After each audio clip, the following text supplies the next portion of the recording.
एक दिन ये बिज़नेस 80 से ज़्यादा कंट्रीज़ तक पहुंचेगा। 40,000 से ज़्यादा आर्टिजन्स इससे जुड़ेंगे और आज इस बिज़नेस की वैल्यूएशन 10,000 करोड़ से ज़्यादा है।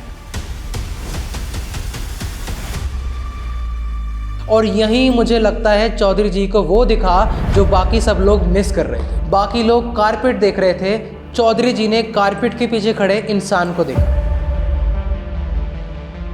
कस्टमर प्रोडक्ट के लिए पैसे दे रहा था, लेकिन आर्टिजन और इंटरनेशनल मार्केट के बीच में कॉन्ट्रैक्टर्स और मिडलमैन की लेयर थी। और एंटरप्रेन्योरशिप का एक बहुत सिंपल रूल शायद यहीं छुपा है। 1986 में डायरेक्ट एक्सपोर्ट्स की तरफ मूव करना इसी जर्नी का एक इम्पॉर्टेंट स्टेप बना।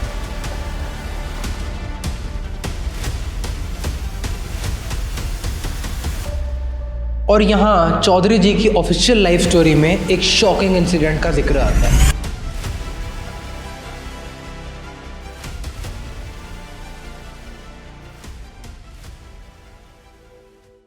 अगर मैं आपसे पूछूं कि एक बिज़नेस शुरू करने में कितने पैसे लगते हैं, 50,000, 1 लाख, 5 लाख, कम लग रहे हैं, तो ये कहानी ज़रूर सुनिए। आज हम बात करेंगे एक ऐसे इंसान की जिन्होंने अपने पिता से सिर्फ 5,000 रुपये उधार लिए और एक बिज़नेस शुरू किया।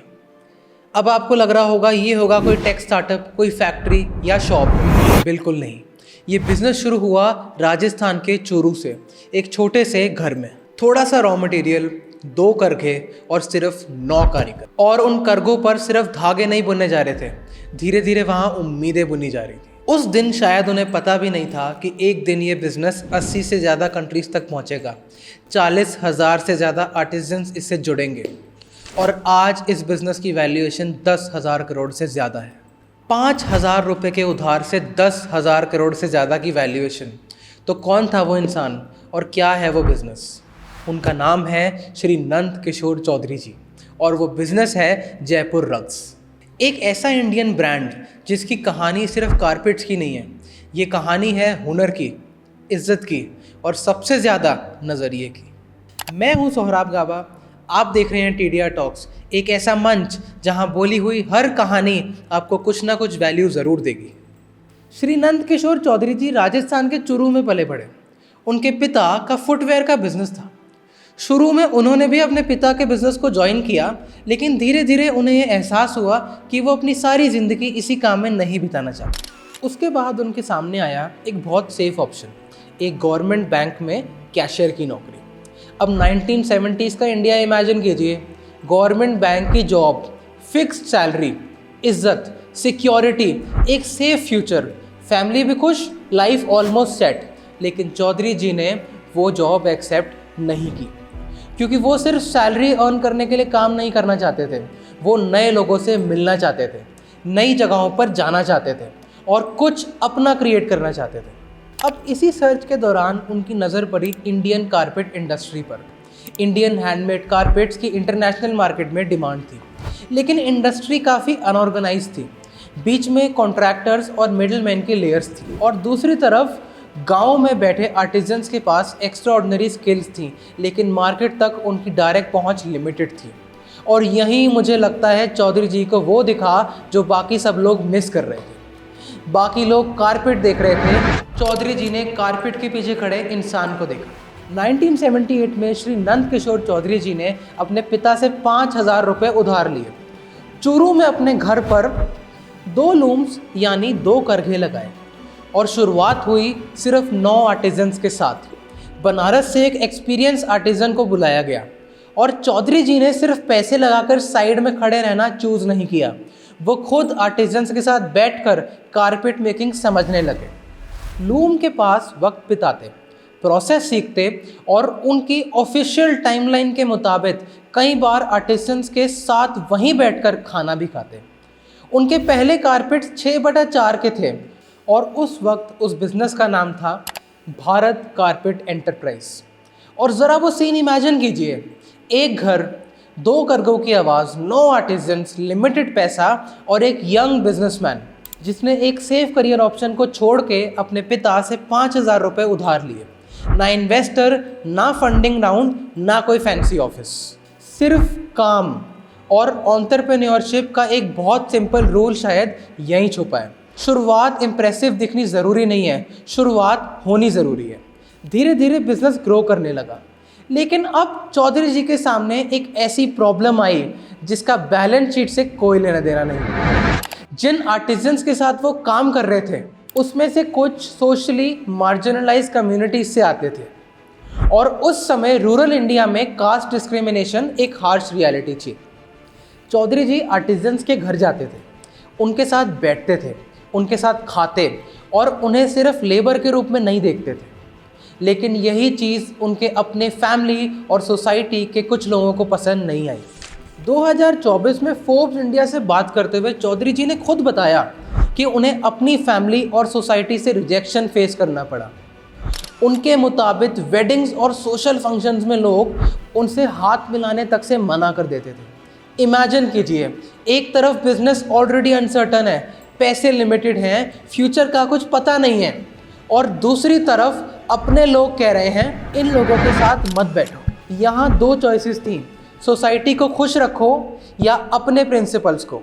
चौधरी जी ने प्रिंसिपल्स चूज़ किए, क्योंकि जहाँ सोसाइटी किसी इंसान का बैकग्राउंड देख रही थी, वहाँ चौधरी जी उसके हाथों का हुनर देख रहे थे। लेकिन सोशल रेजिस्टेंस के अलावा कारपेट इंडस्ट्री में एक और बड़ी प्रॉब्लम थी, मिडलमैन। आर्टिसंस कारपेट बना रहे थे, कस्टमर प्रोडक्ट के लिए पैसे दे रहा था, लेकिन आर्टिसन और इंटरनेशनल मार्केट के बीच में कॉन्ट्रैक्टर्स और मिडलमैन की लेयर थी। चौधरी जी का विजन था आर्टिसंस और मार्केट के बीच का डिस्टेंस कम करना, डायरेक्ट रिलेशनशिप्स क्रिएट करना और अननेसेसरी मिडलमैन को रिड्यूस करना। उनकी ऑफिशियल टाइमलाइन के मुताबिक 1986 में डायरेक्ट एक्सपोर्ट्स की तरफ मूव करना इसी जर्नी का एक इम्पॉर्टेंट स्टेप बना, ताकि मिडलमैन को रिड्यूस करके वीवर्स को ग्लोबल मार्केट से ज़्यादा डायरेक्टली कनेक्ट किया जा सके। सुनने में सिंपल है, करने में बिल्कुल नहीं, क्योंकि जब आप किसी एग्जिस्टिंग सिस्टम को चेंज करते हो तो सिस्टम के अंदर जिन लोगों को फ़ायदा हो रहा होता है वो आसानी से साइड नहीं होते। और यहाँ चौधरी जी की ऑफिशियल लाइफ स्टोरी में एक शॉकिंग इंसिडेंट का जिक्र है। उनके अपने अकाउंट के मुताबिक एक कॉन्ट्रैक्टर एक दिन बंदूक लेके उनके पास आ गया और उन्हें अपना काम रोकने के लिए कहा। अब इस इंसिडेंट को और ड्रामेटिक बनाने की ज़रूरत नहीं, बंदूक तक बात पहुंच जाना ही इनफ है ये समझने के लिए कि इस्टेब्लिश्ड सिस्टम को चैलेंज करना कितना डिफ़िकल्ट है।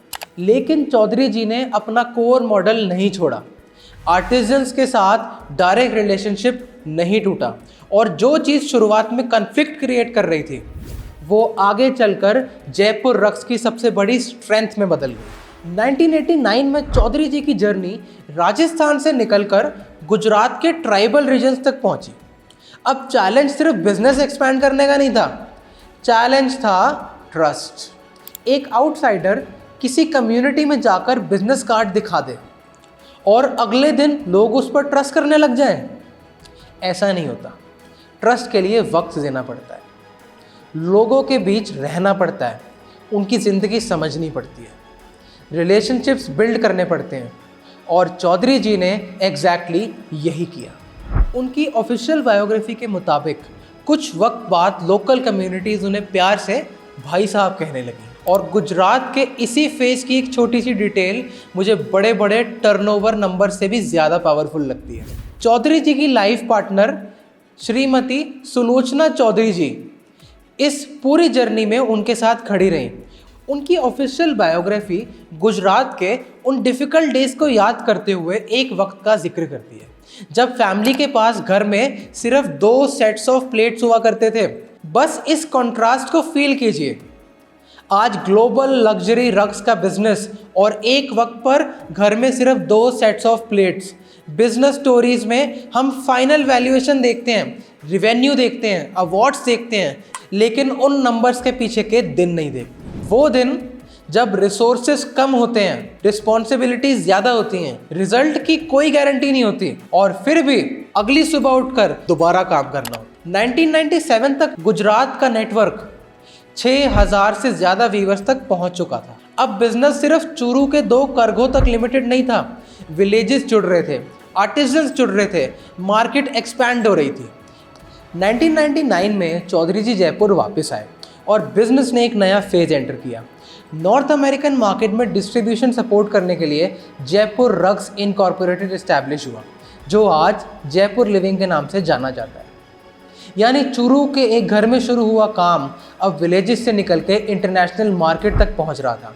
और फिर 2018 में जयपुर रग्स की स्टोरी में एक इंटरेस्टिंग नाम जुड़ता है, गौरी खान। गौरी खान ने जयपुर रग्स के साथ कोलैबोरेट करके एक कलेक्शन क्रिएट की, तत्वम। आर्किटेक्चरल डाइजेस्ट इंडिया के मुताबिक इस कलेक्शन पर राजस्थान की रूरल वुमन आर्टिजन्स ने काम किया। सिल्क और वूल से हैंड नॉटेड रग्स क्रिएट हुए और कलेक्शन को प्रेजेंट करा गया। मेसन एंड ऑब्जे पेरिस में दुनिया के लीडिंग डिज़ाइन एग्जीबिशंस में से एक।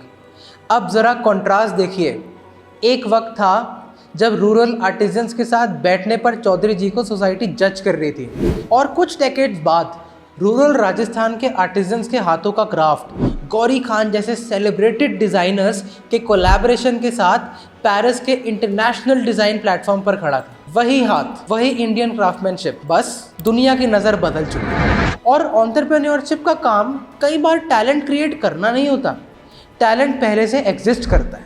एंटरप्रेन्योर का काम होता है उस टैलेंट को सही मार्केट तक, सही प्लेटफॉर्म और सही रिस्पेक्ट तक पहुंचाना। लेकिन जयपुर रग्स इस आइडिया को एक और लेवल पे ले गया, एक इनिशिएटिव के थ्रू, मनचाहा। नॉर्मली कार्पेट इंडस्ट्री में क्या होता था, प्रोफेशनल डिज़ाइनर डिज़ाइन बनाता है, आर्टिजन्स को पैटर्न दिया जाता है और आर्टिजन्स उस पैटर्न को एग्जीक्यूट करते हैं। मनचाहा ने इस इक्वेशन को पलट दिया। आर्टिजन्स को क्रिएटिव फ्रीडम दी गई कि जो मन में आ रहा है वो लग पर लाएं, अपनी मेमोरीज, अपने थॉट्स, अपने इमेजिनेशन, अपने सराउंडिंग्स। आर्टिजन सिर्फ किसी और का डिज़ाइन नहीं बना रहे थे, अब वो खुद क्रिएटर बन गए, स्टोरी टेलर बन गए और एक आर्टिस्ट बन गए। शुरुआत में मार्केट ने इस आइडिया को एक्सेप्ट नहीं किया, लेकिन 2016 में अर्ली मनचाहा आइडिया से इंस्पायर्ड अंतर नाम के रग ने जर्मन डिज़ाइन अवार्ड जीता और कॉन्सेप्ट को एक नई रिकॉग्निशन मिली। मेरे लिए मनचाहा की फिलॉसफी सिर्फ 2 लाइन्स में समझ आ जाती है।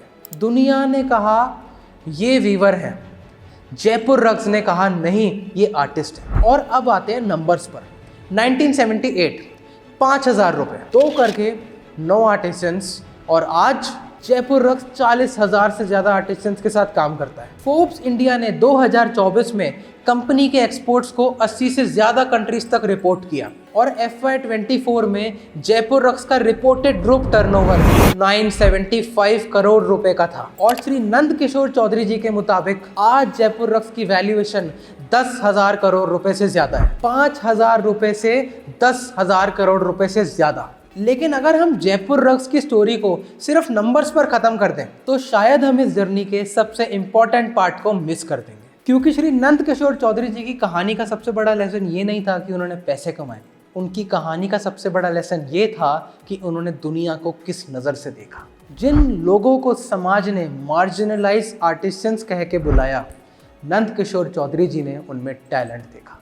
इंडस्ट्री ने मिडलमैन को नॉर्मल माना, उन्होंने पूछा क्यों। दुनिया ने वीवर्स देखे, जयपुर रग्स ने आर्टिस्ट देखे। और शायद एंटरप्रेन्योर और बाकी दुनिया के बीच फ़र्क बस इतना ही होता है, बाकी दुनिया चीज़ों को वैसे देखती है जैसे वो चीज़ें हैं, और एंटरप्रेन्योर ये देखता है कि वो उनको क्या बना सके। 1978 में चूरू के एक घर में 2 करघे, उन करघों पर कारपेट्स। लेकिन आने वाले डेकेड में वहाँ सिर्फ कारपेट्स नहीं बुने, वहाँ लाइवलीहुड्स बुने।